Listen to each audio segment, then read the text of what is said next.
नमस्कार दोस्तों। आज मैं आप एक गाड़ी का वीडियो डाउनलोड करने जा रहा हूँ। एक महिंद्रा XUV 500 है जो मेरे पास इस स्पेशल बिहार से काम होने के लिए आई है।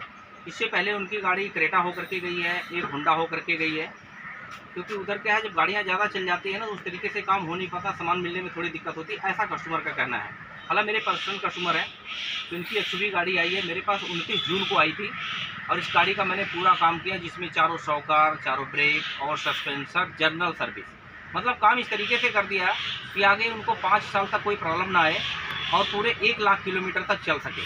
वो सारी चीज़ें मैंने इस वीडियो में दिखाया हुआ है, आप लोग देखिए और किस तरीके से इस काम को अंजाम दिया गया है। वो सारी चीज़ें वीडियो में आज इसलिए अपलोड कर रहा हूँ क्योंकि पहले मैंने गाड़ी चलवाया है, उसका फीडबैक आया, कस्टमर का कहना है कि गाड़ी बिल्कुल बढ़िया हो गई है, फर्स्ट क्लास। क्योंकि अब मुझे नई गाड़ी लेने की ज़रूरत नहीं है, मतलब एक्स्ट्रा सरदर्दी पालने की ज़रूरत नहीं है, नई में ही पुरानी का मज़ा मुझे मिल चुका है। उन्होंने खुद फ़ोन करके मुझे बताया है कि गाड़ी बिल्कुल मेरी नई जैसे हो गई है। अब मैं अगर मेरी दूसरी गाड़ी, कोई कानपुर में एक गाड़ी और आती है, उसको वो दोबारा यहाँ पे भेजने वाले हैं।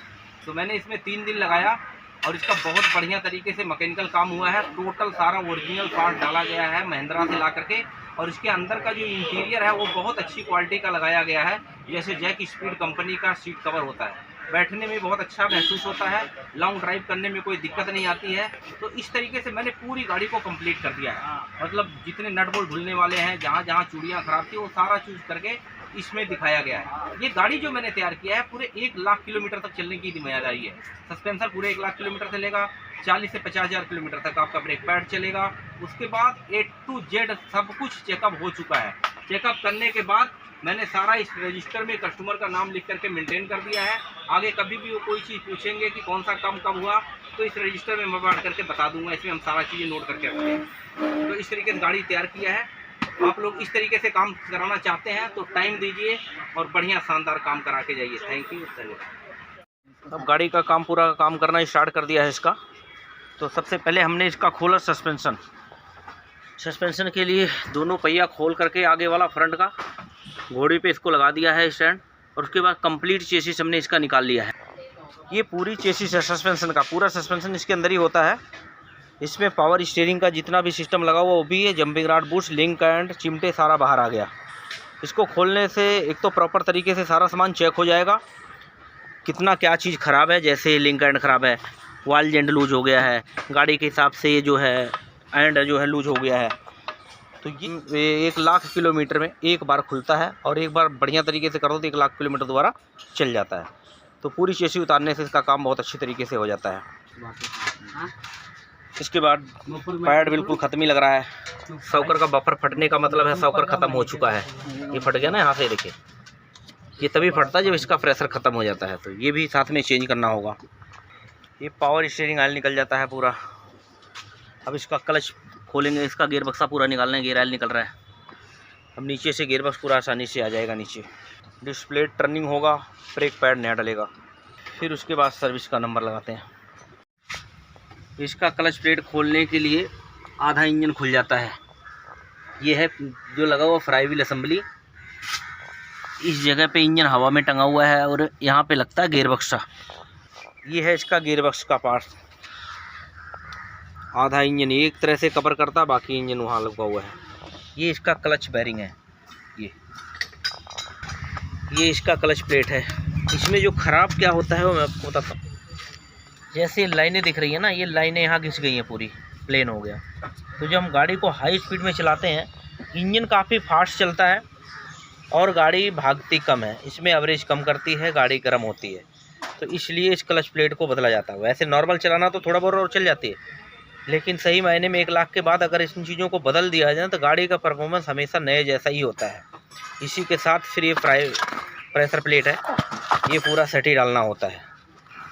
इसमें PHC वैल्यू का निकला है और यही कंपनी का इसमें डलेगा।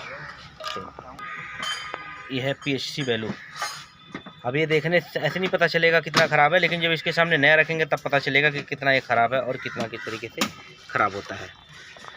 ये इसका ब्रेक पैड है जो बिल्कुल पतला हो गया है, 5% बचा हुआ, तो इसको चेंज करना होगा। डिस्प्लेट को मैं देखता हूँ इसका नाप करके कितना मोटा है, रनिंग से चल जाएगा या फिर नया डालना पड़ेगा, अभी खोल करके मैं चेक करता हूँ। बाकी शॉकर तो चेंज करना होगा क्योंकि पूरा तेल निकल गया है, तो ये चेंज करना होगा। बाकी अब इधर आगे से फ्रंट बम्पर पूरा कंप्लीट खोल करके रेडिएटर का चेक करना होगा। गाड़ी गर्म हो रही थी बहुत ज़्यादा, उसको देखना होगा। फ़ैन का मोटर चेक करना होगा और फ़ैन बेल्ट चेक करना, जिसके लिए भी मैं खोलता हूँ। उसके बाद लास्ट में ये सारे बोतल कंप्लीट क्लीन करना होगा। ये सारी चीज़ें क्लीन करके फिर इसमें कूलेंट डलेगा। जितने नट बोल्ट खुल रहे हैं ये बिल्कुल सही तरीके से एकदम धुला जाएगा केमिकल से, एकदम नया करके, तब इसकी फ़िटिंग होगी। गियर बक्स के अंदर पूरा कंप्लीट धुलाई होगा। सेम इसी तरीके जब ये चेसी फिट होगा तो बिल्कुल नया होकर के लगेगा, एकदम कंप्लीट धुलाई होकर के, केमिकल पेट्रोल डीजल मार करके, जहाँ जहाँ चूड़ियों में जंग होता सब बिल्कुल क्लीन करके तब इसकी फ़िटिंग होगी नए पार्ट डालने के बाद।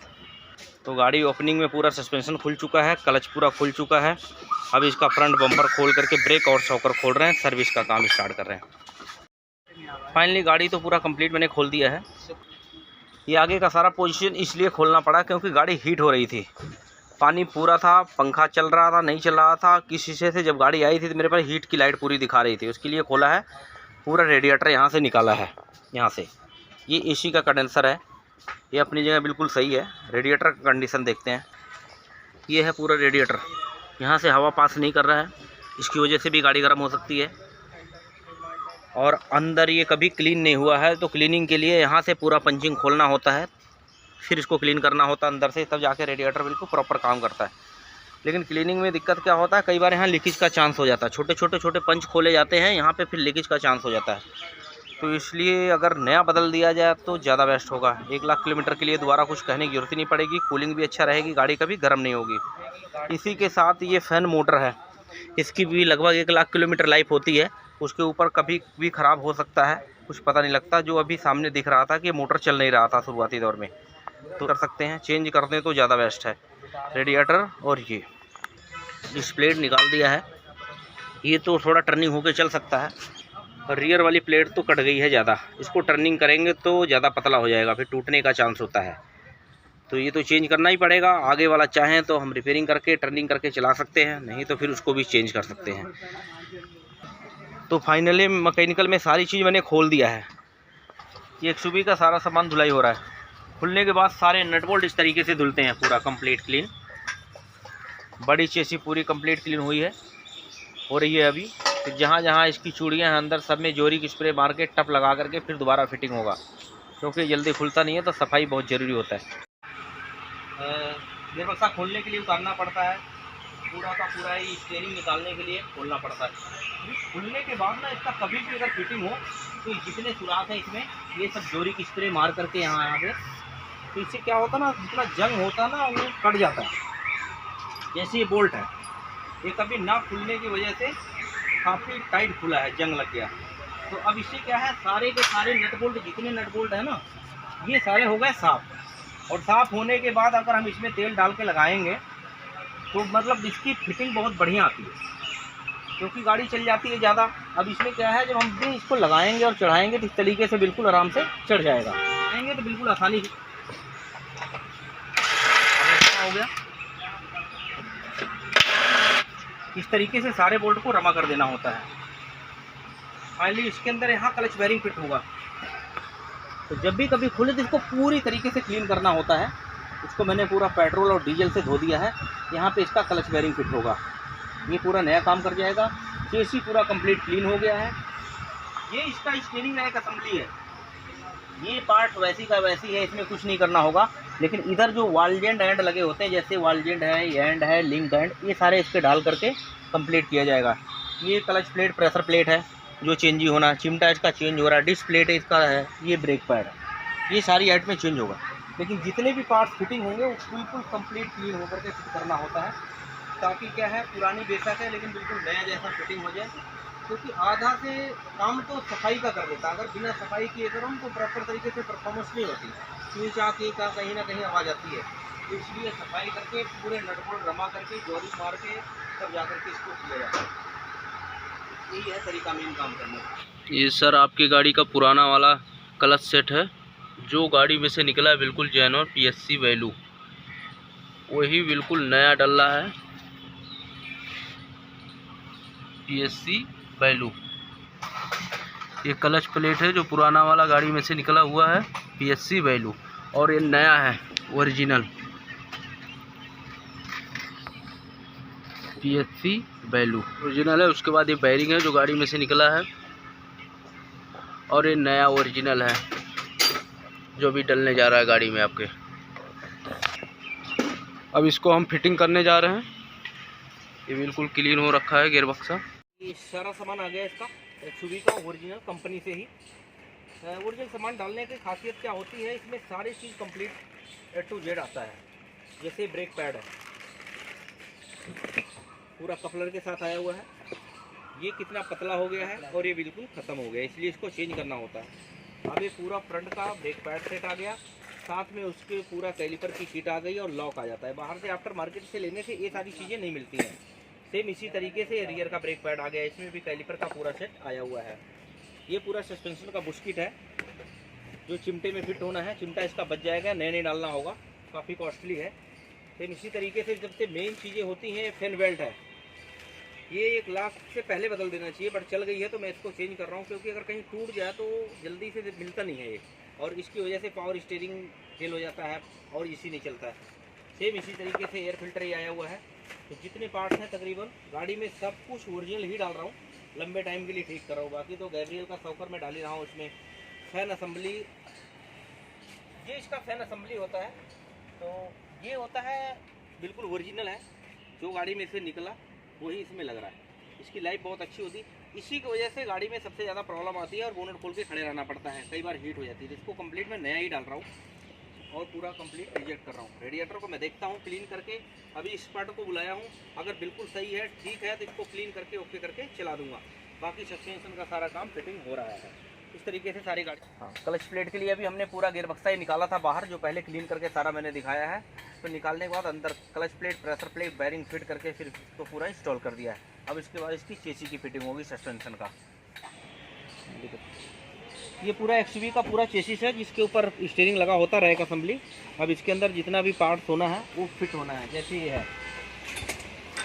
है स्टीयरिंग का वॉल जेंट, जिससे अलाइनमेंट किया जाता है, चलते चलते लूज हो जाता है, कट जाता है काफ़ी, इसलिए इसको बदलना होता है। ये नया है ओरिजिनल महिंद्रा का, और ये इसका पुराना है। इसमें फ़र्क क्या होता है, जैसे ये कट जाता है यहाँ से, इसी तरीके से है, और इसके ये स्टीयरिंग के एंड, ये वॉल जेंट, ये पूरा गैब्रियल का शॉकर आ गया है, पूरा कंप्लीट न्यू ओरिजिनल, ये किट के साथ डलेगा। ये गैस का शॉकर होता है कंप्लीट, इसका प्रेशर इतना टाइट होता है कि हाथ से दबेगा नहीं, गाड़ी ही दबाएगी, और वो जो दूसरा होता है बिल्कुल ख़त्म हो गया। तो इस तरीके से गैब्रियल का ओरिजिनल शॉकर डल रहा है, बाकी सारे पार्ट डल रहे हैं, किट इसी के साथ डलेगा। ये जंपिंग रॉड का बुश भी इसी के साथ डलता है, बाकी और लिंक कैंड्स हैं वो अभी आ रहे हैं इसके। ये इसके पुराने ओल्ड पार्ट्स हैं। ये जंपिंग रॉड का कंप्लीट हुई है, ये डलेगा, बाकी असेंबली और ये एयर फिल्टर वगैरह सब नया डलेगा सर्विस में।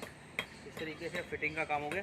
ये क्लच का पूरा जितना सामान है, pressure plate, clutch plate, bearing, इसको हमने इंस्टॉल। ये फर्स्ट ऑयल है जो पहली बार निकला है, इंजन ऑयल पूरा कंप्लीट। ये निकालने के बाद तेल ज़्यादा गंदा होने की वजह से फिर इसमें नॉर्मल ऑयल डाला है फ्लैशिंग के लिए। उसको डाल करके 5-10 मिनट स्टार्ट करके रखा, उसको निकालने के बाद जस्ट उसके बाद अब तीसरा ऑयल इसमें नया डाल रहा है।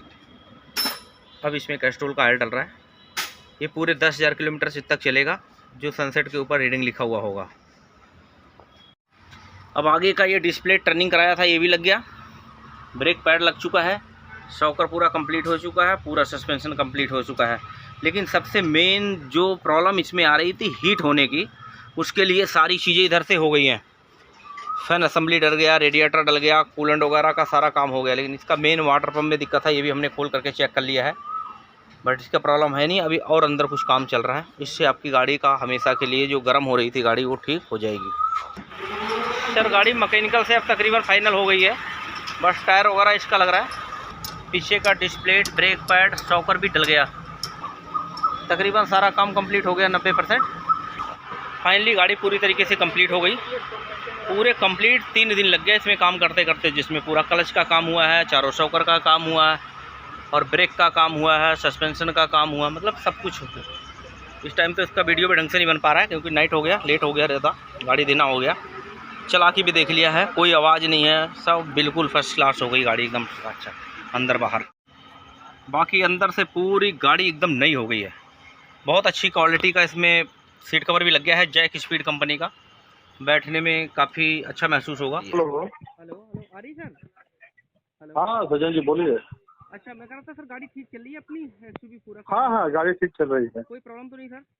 नहीं नहीं कोई प्रॉब्लम नहीं है। कुछ भी लगे तो बता देना फ़ोन पे, और कोई भी चलाए तो नंबर मेरा है ही उस पे, ठीक है ना, कॉल करके बता हाँ हाँ ठीक